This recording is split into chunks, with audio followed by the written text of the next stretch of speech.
This summer, our friends from Expel invited us to England for Goodwood Festival of Speed to film a Capturing Car Culture episode. Except there was one major problem. Goodwood does not allow any media to film the hill climb itself. So we shot everything but the hill climb.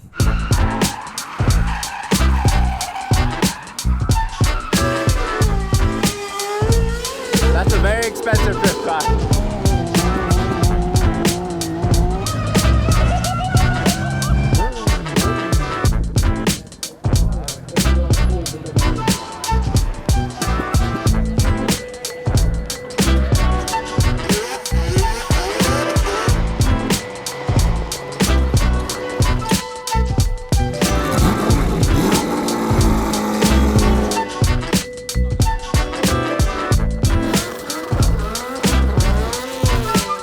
This also gave me a chance to go back to my roots and focus on what got me into all of this in the first place, which of course is taking pictures.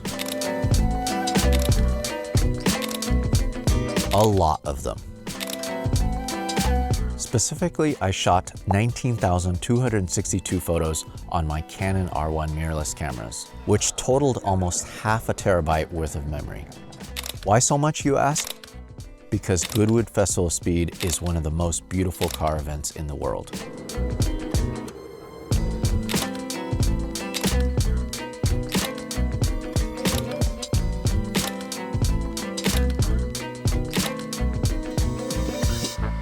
As I was running around like a madman taking all the pictures, something in camouflage caught my eye. Toyota dropped an absolute bombshell by bringing two very interesting brand new cars. No press release, no PR people, just show up to Goodwood without an announcement or forewarning of any kind whatsoever.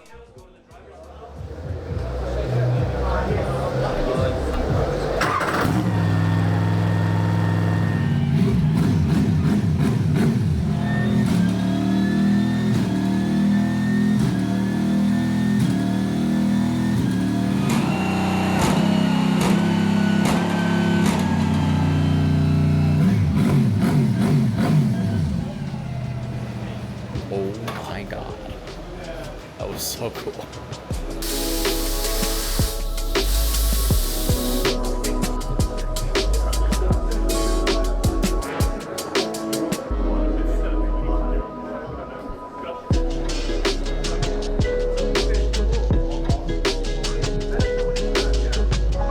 What you're looking at is the Toyota GT concept, and there was one street version and one full-on race version. If I had to guess, I would say it's the successor to the Toyota 2000 GT. I asked nicely and they did let me sit in it, and I may or may not have sat in the street-going version as well. Oh, this is nice. Damn, this is serious. Look at this. Wet mode. This has AC. I'm ready. Let's go. Where are we going? Up the hill. Let's go to the mall.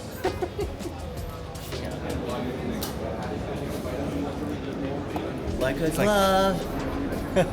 While the bosses at Toyota did let me sit in the prototype, I wasn't allowed to drive it up the hill climb. Instead, they had Haas F1 drivers Ollie Behrman and Esteban Alcon have a go. We happened to catch Ollie step out after returning from his run, and of course, the racing driver inside of him immediately provided some feedback for the Gazoo racing engineers, who were eager to take notes from him. Funny enough, I ended up snapping a quick shot on the grid with my phone, and someone threw it into AI and removed all the camo. Honestly, I think it looks pretty good.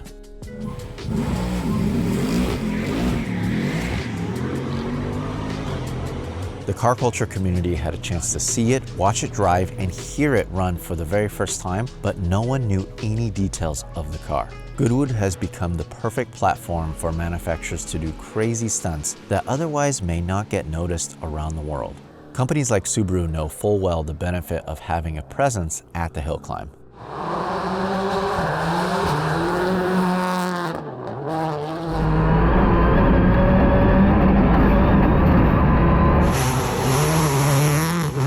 What most people don't realize is that there's actually 3 courses during the 4-day festivities. There's the hill climb that we all know and love, there's an off-road course, and also a full-blown rally stage, which is where I had a chance to ride with Travis Pastrana.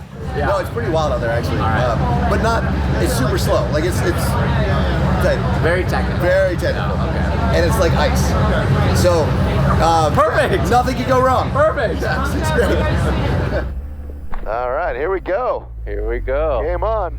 All right, we're gonna go Cowpot 5. They told me 4, but I think with you, we'll give you a little better ride.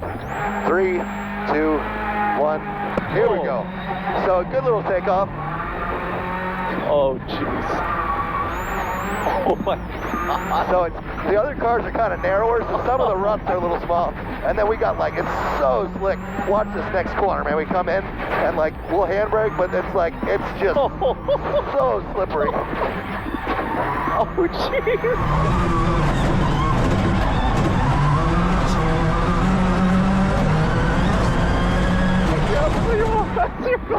You good over there? Yeah, I'm good. This is great. Now this corner's really fun. So you slide this, miss that by an inch, shift a second as you pitch it in this way. Got a little bit of a bump jump here. Oh, buddy. No hand.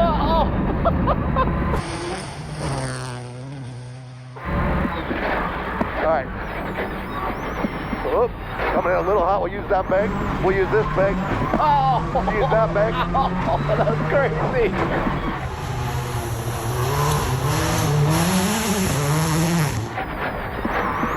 Use that bank, and we're good. You okay? Yeah. So it's kind of fun bouncing around, and this car is built really tough, which is awesome. I have so many questions. Oh my goodness. Maybe don't tell the team that we use, like 5 banks. I tell them like 1 or 2 a run, but it's just more fun to kind of bounce off of things. If you have a cool car to sell, check out Hagerty Marketplace. It's free to list your car. You get dedicated support before, during, and after your auction. You get to keep 100% of the profits. Check out the link down below. That was just so crazy. No, it's a blast, man. Look at this thing. It's so fun. It's built so durable. Over the years, they've just dialed it in at Vermont Sports Car Subaru. I just didn't realize how much information was going on, and also the right to left. Do you feel like you have any margin of error at all? Yeah, I mean that's what so look. This is our margin of error. We've got this side, and the wing is really this is really helping us. As long as the wing's still on, we got a little duct tape holding on, but. Yeah, a little margin. Yeah, because normally when you're doing stage rally, you'll see the stage once or twice or the most, 3 times?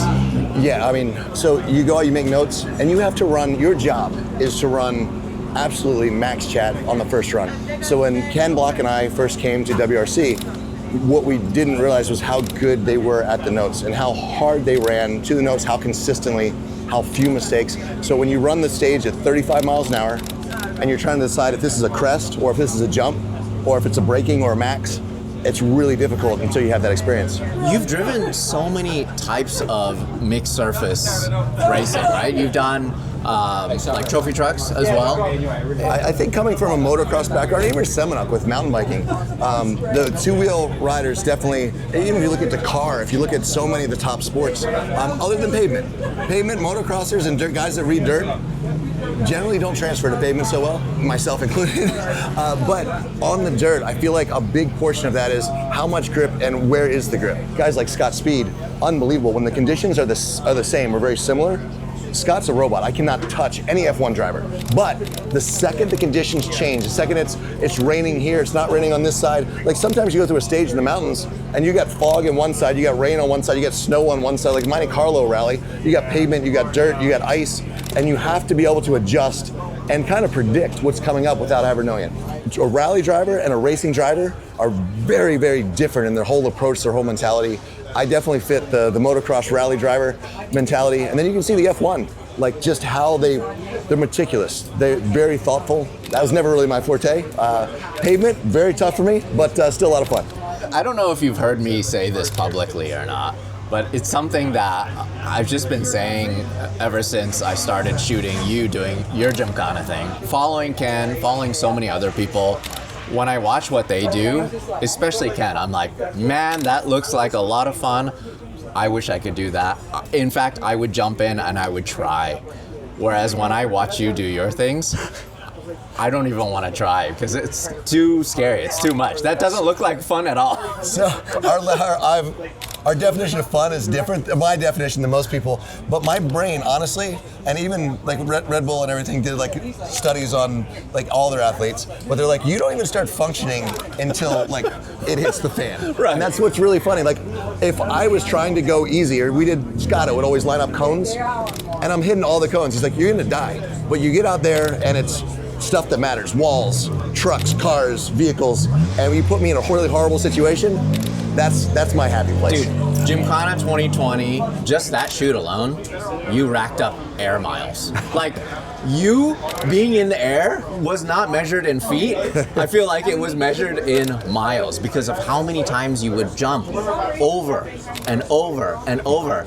And then with the Huckster, oh my God, having to crane it back and forth from the bridge, like, you couldn't just jump back. Like I said, watching from the outside, I have no inkling of, hey, I want to do that. Well, you just jumped in. How was it? Was it fun? That was fun. That was fun, but still scary. Really scary. So I definitely appreciate what you do so much. Thanks more. for trusting me. Yeah, thank you. Appreciate you. I appreciate you. I jumped out of the Subaru still with a lot of motion sickness, but I was ready to breathe in some rubber bits because the area where the rally course is happens to be the finish line for the hill climb. The timing worked out perfectly because the drift cars were just finishing their run, and technically this is not part of the hill climb. It's just a parking lot where normally the cars wait to go back down the hill, but the drifters have turned it into a bit of their own playground. The rotary Kiwi known as Mad Mike was there to greet the drivers one by one as they came up the hill, which gave me an idea for a fun shot. What if I had him jump off the hay bale so it looks like he completely clears over the drift cars? We're planning out an epic shot. We'll have Forsberg come up here. I hope he does a pretty cool initiation, make some tire smoke, and then we'll have Mad Mike do a little hop, little bunny hop.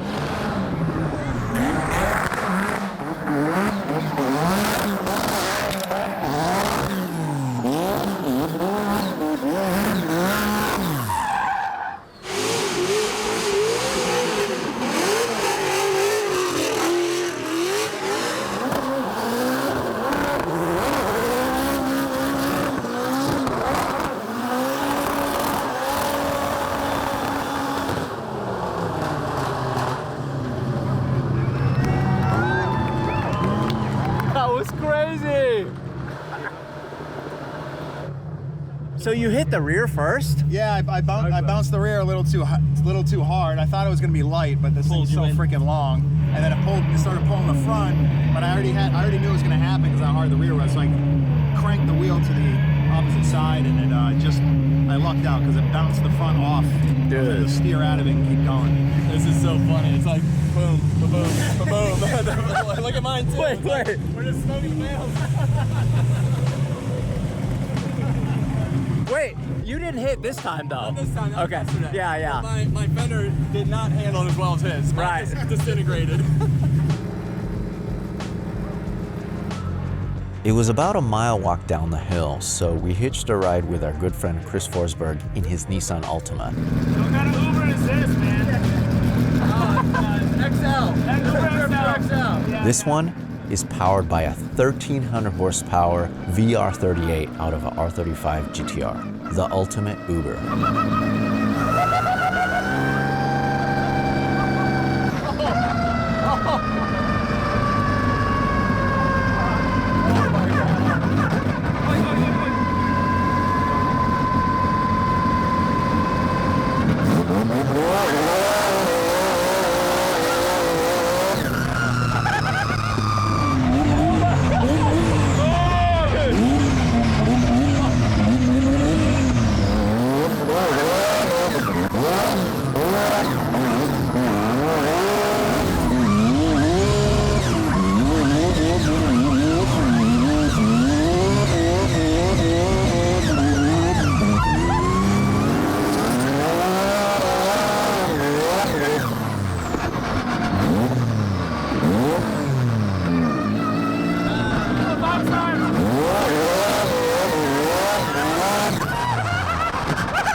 on review, okay? Thank you. Appreciate that. I'll throw an extra tip. I don't know, man. The ride was a little rough. Yeah, it was a little noisy, but I think it's okay. Drifting was just a small part of the Festival of Speed, as the Duke of Richmond wanted to feature all facets of motorsports, not just traditional racing. So about a decade ago, Mad Mike and a few other pioneers of the sport started doing demonstrations up the hill. Since then, it's become a main part of the festival. In fact, the Duke personally requested for a standalone night drift session for his party. While the ask was just for these drifters to do a few donuts, they still take it so seriously, as they needed to make sure that the show ran smoothly. Yeah. So much goes into just a couple donuts. I know. Amazing. Make sure we're on the same page. Mess it up though. Yeah, I know. Dark. I know. I got one headlight, maybe. From 1966. 66 halogens. Put a candle in the other one. Exactly. This is turning into a way bigger production than I expected. So what's happening is the guys are gonna do like a fun donut show or drift show for the Duke of Richmond, and it's gonna be in front of his castle, and then they're gonna do a fireworks show. It's gonna be really cool. So it's getting later and later. The sun sets very late here, so what is it? 9:37, so the guys are gonna go out at around 10.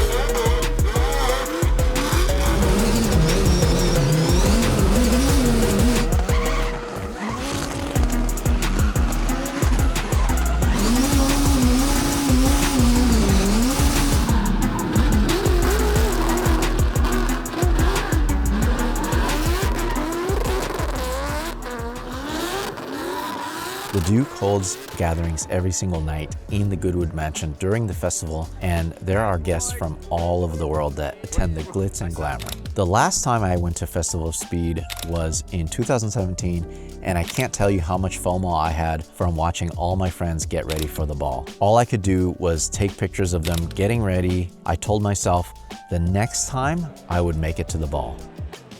While it's not exactly a Cinderella story, this year I actually did get to go to the ball because I was Ryan Turk's mandate. The ball itself was so cool, the dinner was fun, but the main feature was the fireworks show and the performance after dinner. As my good friend Jared Deanda put it, it's the best fireworks show he's ever seen. It's one that seemed like it would never, ever end. The next morning, I went to one of my favorite shooting locations, which is the starting line for the hill climb. I spotted the Williams Cannon liveried F1 car driven by Nigel Mansell. This time, it was driven by none other than Leah Block. This is ridiculous. How is this life? How is this life? Like, what am I doing in this car? That's my question. I also love the fact that you fit literally perfectly. Yeah, I mean, hey, I've got a lot of pads behind me, so maybe not perfectly. Oh my goodness. So when you posted that you were gonna drive this, Yeah. I was so excited. I was on the plane, I was like, oh my God, I cannot wait to see it, so. It's crazy. My first run, first ever time driving this car. And it's up Goodwood. Yeah. No pressure, right? Yeah, no Yeah. pressure at all. Totally. Yeah, I think you're gonna make Nigel proud here. Awesome, good to see you as always. It was so much fun to catch up with Leah, and I'm so proud of her for continuing the Block legacy behind the wheel. I also took the chance to play a little Hagerty bingo. If you saw our Amelia Island coverage, we did a collab with Jason Cammisa. I figured it was only appropriate to catch up with our resident Brit, Henry Catchpole. What's going on? Why are you wearing your race suit? I'm wearing my race suit because I have been in the car with Travis Pastrana. Have you ridden in a rally car before? Like that? Yes, yeah, I have. I've driven quite a lot of rally cars over the years, so it's kind of really interesting seeing kind of just how different some of the drivers are. And he's very kind of, I mean, there's a lot of need for handbrake in there today because it's just super, it's like concrete in there. It gets really polished and stuff. So what's your racing background? How many years have you been racing then? I got my race license when I was at university, but then rallying was really my thing. So I did the British Rally Championship in 2008. Came back in 2012 for a rally from Jim Clark, and a couple with my own Mark II Escort rally cars. So yeah, rallying's really my thing. Yeah. It's interesting for me because like your word and what you're saying about cars is a little different in that you have driving background, right? Because it seems like most motoring journalists, to be fair, they don't actually know how to drive the cars. I mean, for me, it's always been about the driving. It's sort of, I love the cars, but they're almost like a conduit to get to that feeling you get when you drive. That's the feeling for me. It's kind of, I've sort of described it before as I can look at a car and it's almost like a type of synesthesia, where you sort of, you hear colours or something like that, and I look at a car and its beauty almost depends on what I know it's like to drive, if that makes sense. So kind of an ugly car, if it's still amazing to drive, I look at it and kind of, I see the beauty in it that way. How many years have you been coming to Goodwood Festival of Speed? Wow, I came to the second ever Goodwood Festival of Speed. So I didn't come to the first one, because I used to live about 40 minutes away up the road. That's where I grew up. And so yeah, I came from a very early age, and I think I've been driving here I think this is my 20th year of driving. You get to drive some incredible cars. I mean, you drove the fastest car ever up this hill. Yeah, the I drove that. Mercury Sperling. Yeah. The one that drives upside down. The one that can drive upside down, yes, yeah. I couldn't even imagine. I feel like I would pass out from the G's. We're able to experience these events in so many different ways, right? I'm on the sidelines taking pictures, telling stories, seeing it from the visual aspect, and I'm also able to experience it in the cars by riding in the cars, but listening to you talk about going up this hill, driving, piloting a car, and then you're also a fan. Oh yeah, right? Yeah.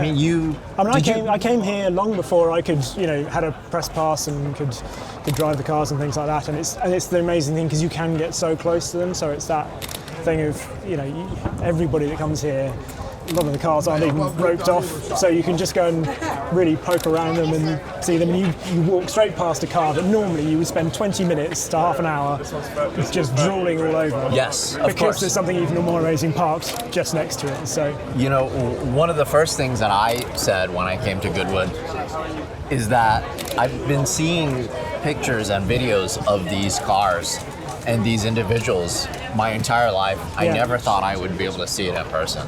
That's really the big impact for me. Especially a lot of these European cars that will never make it over to the US. So it really is an experience that you have to experience in person. There's so much lost on TV, so much. It's one of those ones that genuinely is very much better in real life. In person, you can't get it from just seeing it on television. So So we'll see you guys here next year. Definitely, yeah.